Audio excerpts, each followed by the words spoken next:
Burger তৈরি হচ্ছে এই যে শুরু থেকে আমরা দেখছি। আরো কন্টিনিউ করে দাও। তারপরে দেবো পাকুড়া,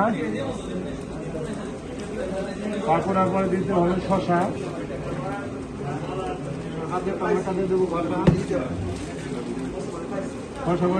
আজকে সিঙ্গাপুর জগন্নাথ মন্দিরে শ্রীশ্রীমৎ ভক্তিচারক স্বামী গুরু মহারাজের শুভ তিরোভাব তিথি উপলক্ষে ভক্তগণ সেবা করছেন ভগবানের জন্য। বার্গার তৈরি করছেন, দেখুন কিভাবে বার্গার তৈরি হচ্ছে।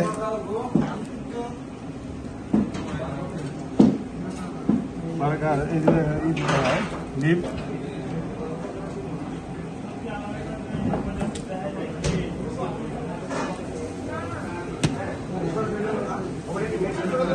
আমাদের জগন্নাথ মন্দিরে বিশাল অনুষ্ঠান হচ্ছে। It's ready. Hari ball. It's Mahaprasadam. Joy Jagannath.